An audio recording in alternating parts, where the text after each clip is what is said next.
Hey everyone, ये है class 8 की हिंदी रीडर का चैप्टर नंबर 12 उड़न परी हिमा दास।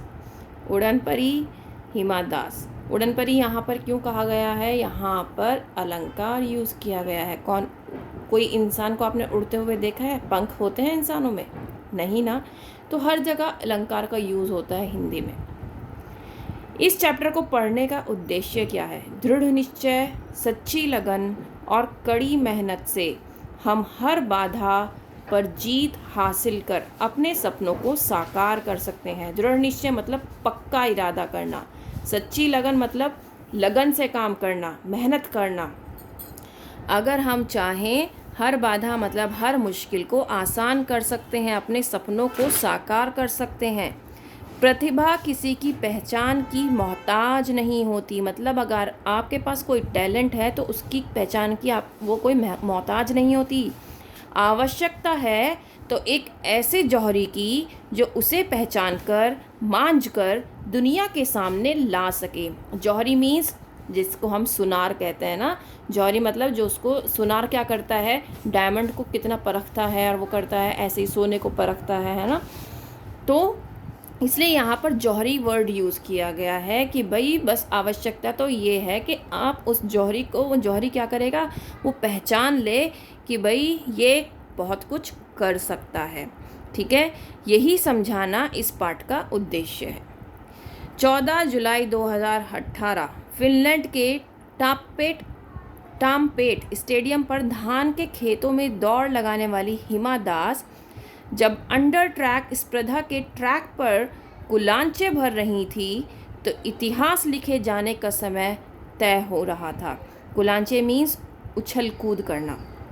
रेस के 35वें सेकंड तक हिमा ट्रैक पर बढ़त बनाए रखने वाले टॉप 3 एथलीट में भी न थीं, लेकिन उसके बाद उन्होंने ऐसी जादुई रफ्तार पकड़ी कि सबको पीछे छोड़ते हुए 51.46 सेकंड में 400 मीटर की दूरी तय कर इतिहास रच डाला। आपको पता होगा जब भी हम 400 मीटर की रेस करते हैं तो वो सर्किल में रेस होती है और हमें 2 राउंड लेने पड़ते हैं। और रेस का एक रूल होता है, अगर हम पहले ही राउंड में बहुत तेज़ भागकर आगे निकलने की कोशिश करते हैं और आगे निकल भी जाते हैं तेज़ भागकर, तो दूसरे राउंड में जो हमारी हिम्मत है वो जवाब दे जाती है और हम थक जाते हैं। तो हमेशा 400 मीटर्स का या 100 मीटर से अबव जितनी भी रेसेस होती है ना, उनका एक रूल होता है। वहाँ पर हमें क्या करना होता है, हमें पहले राउंड में धीरे भागना होता है और जो दूसरा राउंड होता है उसमें तेज़ भागना होता है। तो हिमा दास इस टैलेंट को, इस हिडन चीज़ को जानती थी, हिडन सीक्रेट को जानती थी और उन्होंने वही किया। जैसे कि बताया गया है कि 35वें सेकंड तक तो वो 3 प्रतिस्पर्धाओं में कहीं से कहीं तक नहीं थी, विनर्स में कहीं से कहीं तक नहीं थी, लेकिन उन्होंने जो पूरी रेस है वो 51.46 सेकंड में कंप्लीट करी, 400 मीटर रेस, और जिसकी वजह से उन्होंने क्या किया, एक इतिहास रचा। और इसी के साथ हिमा दास IAAF विश्व अंडर 20 एथलेटिक्स चैम्पियनशिप की 400 मीटर दौड़ स्पर्धा में स्वर्ण पदक जीतकर विश्व एथलेटिक्स चैंपियन की ट्रैक स्पर्धा में स्वर्ण पदक जीतने वाली पहली भारतीय बन गई। तो आप देखिए, उन्होंने गोल्ड मेडल हासिल किया और इंडिया को रिप्रेजेंट किया। नेता, अभिनेता, खेल जगत की प्रसिद्ध हस्तियों और आम खेल प्रेमियों ने मिलकर उनकी इस जीत का जश्न मनाया। सोशल मीडिया साइट्स बधाई संदेशों से भर गईं। 18 वर्ष की उम्र में हिमा की इस प्रदर्शन को देखकर फ्लाइंग सिख मिल्खा सिंह भावुक हो गए।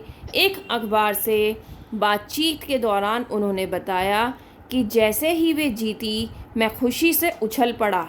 मेरे मुंह से निकला, जिंदा रह मेरे पुत्र, जिंदा रह पुत्र, तू देश दा नाम रोशन किया, मतलब तू देश का नाम रोशन कर दिया तूने, राइट।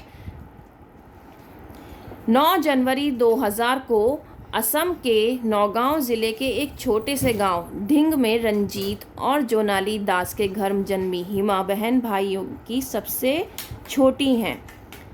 उनके पिता एक साधारण से किसान हैं जो चावल की खेती कर परिवार का गुजारा करते हैं। बचपन में वे सारे खेल खेलती थीं, लेकिन गांव वाले उन्हें फुटबॉल खेलने को कहते थे, शायद इसलिए कि उनके पिता भी अच्छे फुटबॉल खिलाड़ी रहे थे। ना हिमा और ना ही परिवार के किसी सदस्य ने एथलेटिक्स को कभी तवज्जो दी। पिता की आर्थिक स्थिति मतलब फाइनेंशियल कंडीशन भी इतनी बेहतर न थी कि उन्हें खेलों में करियर बनाने के लिए ज़रूरी ट्रेनिंग मुहैया करा सकें, मतलब ज़रूरी ट्रेनिंग दिला सकें। फुटबॉल भी वे गांव के स्कूल के बिना घास वाले मैदान पर गांव के ही लड़के लड़कियों के साथ खेलती थीं। उन्होंने गांव के बच्चों के संग मिलकर अपनी एक मोहल्ला फुटबॉल टीम भी बना ली थी। जीतने पर बतौर इनाम पेन या टॉफ़ी मिलती, जिसे पाकर वे बहुत खुश हो जाती थी। बाद में वे ज़िला स्तर पर खेलने लगीं। इनाम में 100 या 200 रुपये मिलने लगे। हिमा के लिए यह इनामी राशि बहुत बड़ी थी। वे फुटबॉलर बनने का सपना देखने लगीं। वे चाहती थीं कि नेशनल फुटबॉल टीम में उन्हें मौका मिले। ज़िला स्तर पर टूर्नामेंट के दौरान उनके व्यायाम खेल टीचर ने देखा कि यह लड़की बहुत तेज़ दौड़ती है। उन्होंने हिमा को धावक बनने की सलाह दी। तब फुटबॉल को अलविदा कहकर वे एथलेटिक्स की व्यक्तिगत स्पर्धा में हाथ आजमाने लगी। व्यक्तिगत मतलब जो रेगुलर रेस होती हैं उनमें। मिट्टी के टर्फ पर कुछ महीनों अभ्यास करने के बाद उन्होंने राज्य स्तरीय प्रतियोगिता में 100 मीटर स्पर्धा में न सिर्फ भाग लिया बल्कि कांस्य पदक भी जीता। मतलब ब्रॉन्ज मेडल, जो सिल्वर मेडल होता है उसको कहते हैं, सिल्वर मेडल को। मिट्टी के टर्फ मतलब वहाँ जब आपको किसी भी रेस के लिए तैयार किया जाता है तो उसके लिए आपको बहुत मेहनत करनी पड़ती है और बहुत ज़्यादा एक्सरसाइज करनी पड़ती है, अपने आप को वार्म अप करना पड़ता है। तो वही सब काम उन्होंने भी किया। जनवरी 2017 में हिमा गुवाहाटी में एक कैंप में ट्रेनिंग के लिए गई। एक दिन सुबह प्रैक्टिस के दौरान कोच निपुण दास ने उन्हें ट्रैक पर दौड़ते देखा। उन्हें लगा कि यह लड़की तो कमाल की धाविका है, मौका मिला तो यह पूरी दुनिया जीत लेगी। बस फिर क्या था, उन्होंने हिमा को ट्रेनिंग देने की ठान ली। हिमा के पिता बेटी को ट्रेनिंग दिलाने को तो राज़ी थे, पर समस्या खर्चे की थी। उन्होंने कोच निपुण दास से कहा कि वे हिमा के बाहर रहने और खाने पीने का खर्च नहीं उठा सकते क्योंकि वो एक किसान थे। पर कोच को तो हिमा में असीम संभावनाएं दिख रही थी। वे चाहते थे कि देश को बेहतरीन खिलाड़ी मिले, इसलिए उन्होंने स्वयं ही सारा खर्च उठाने का निश्चय किया। मतलब कोच ने सारा खर्च उठाया और हिमा को गुवाहाटी ट्रेनिंग सेंटर ले गए। अब कड़ी ट्रेनिंग का वक्त था। ट्रेनिंग सेंटर में प्रैक्टिस के साथ खान पान और व्यायाम के कड़े नियमों का पालन करना पड़ा। कोच ने शुरुआत में उन्हें 100 मीटर की रेस कराई, जिसे हिमा ने रिकॉर्ड समय में पूरा किया। इसके बाद 200 मीटर रेस में हिस्सा दिलवाया, वहाँ भी वे अव्वल रहीं। अब कोच निपुण दास को विश्वास हो चला था कि यह लड़की 400 मीटर की दौड़ में हिस्सा लेने लायक बन चुकी है।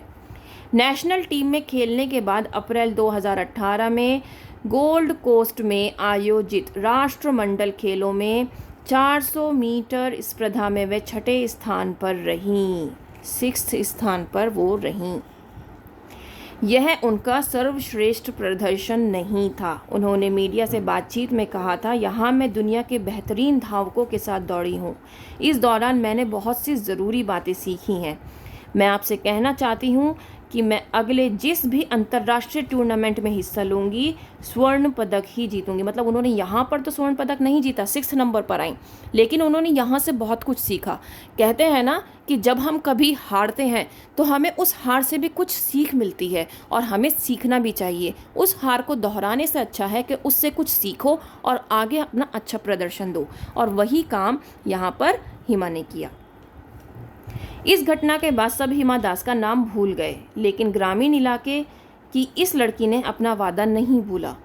अतः देश वापस आकर उन्होंने जमकर अभ्यास किया और अपनी टाइमिंग में सुधार किया और फिर आया वह क्षण, फिर अब वो पल आया जब फिनलैंड में IAAF विश्व अंडर 20 एथलेटिक्स चैंपियनशिप में स्वर्ण पदक जीत कर उन्होंने न सिर्फ एथलेटिक्स के ट्रैक पर जन गण मन सुनने की भारतीय खेल प्रेमियों की पुरानी हसरत पूरी की, अपितु पूरे देशवासियों की आंख का तारा बन गई। एक टाइम ऐसा भी आया कि सब लोग उन्हें भूल गए, लेकिन उन्होंने अपने वादे को पूरा किया और इस बार वो गोल्ड मेडल लेकर आई। प्रधानमंत्री ने जीत के उन क्षणों को अविस्मरणीय कहा, मतलब उसको वो भूल नहीं सकते। अविस्मरणीय का मतलब ये होता है। असम सरकार ने तो उन्हें राज्य का खेल दूत बनाने का ऐलान कर दिया। ढिंग गांव से फिनलैंड तक का सफ़र कठिन था, पर अपनी लगन और कठिन परिश्रम के बल पर हिमा ने अपना मुकाम पा ही लिया। जीत के बाद हिमा का भाव विभोर हो तिरंगा ढूंढना सबके दिलों को भीतर तक छू गया। फिर जब हिमा को स्वर्ण पदक पहनाया गया और राष्ट्रगान बजा तो उनकी आंखों में आंसू छलक आए, क्योंकि उन्होंने अपने देश को रिप्रेजेंट किया था और गोल्ड मेडल लेकर आई थी। आखिर देश के लिए खेलने का सपना जो पूरा हुआ था। हिमा न सिर्फ अपने कोच के भरोसे पर खरी उतरी, बल्कि उन्होंने देश के लिए नई उम्मीद जगा दी। उम्मीद भारत में एथलेटिक्स के एक नए दौर की शुरुआत की। इस उपलब्धि के लिए सितंबर सन 2018 में उन्हें राष्ट्रपति द्वारा अर्जुन पुरस्कार प्रदान किया गया। और ये किसने लिखी है पूरी स्टोरी? पूनम जैन ने, राइट। माइंड मैप देख लेते हैं। कौन थी विश्व एथलेटिक्स चैंपियनशिप की ट्रैक स्पर्धा में स्वर्ण पदक जीतने वाली पहली भारतीय? नाम याद रखना, हिमा। जन्म 9 जनवरी 2000 को हुआ, असम के नौगांव जिले के छोटे से गांव ढिंग में। परिवार भाई बहनों में सबसे छोटी थी। पिता चावल की खेती करने वाले थे, किसान थे और फुटबॉल के अच्छे खिलाड़ी भी थे पिता। सलाह किसने दी? व्यायाम खेल टीचर ने। जिला स्तर के फुटबॉल टूर्नामेंट के दौरान उनकी दौड़ने की क्षमता देखकर उन्हें एथलेटिक्स बनने की सलाह दी। ट्रेनर कौन थे? कोच निपुण दास उनके ट्रेनर थे, जिन्होंने पूरा खर्च खुद से उठाया था और गुवाहाटी सेंटर ले गए, वहाँ पर उनको ट्रेनिंग दी। क्या क्या उपलब्धियाँ उन्हें मिली? राज्य स्तर प्रतियोगिता में 100 मीटर स्पर्धा में कांस्य पदक, राष्ट्रमंडल खेलों में 400 मीटर स्पर्धा में 6ठे स्थान पर रहीं और फिनलैंड में IAAF विश्व अंडर 20 एथलेटिक्स चैंपियनशिप में स्वर्ण पदक, गोल्ड मेडल लेकर भारत का नाम रोशन किया। तो ये चैप्टर आपका यहीं पर कंप्लीट हो जाता है। उम्मीद करती हूँ कि आपको अच्छे से समझ में आया होगा, और अगर समझ में आया है तो लाइक शेयर ज़रूर करिएगा। That's all, thank you.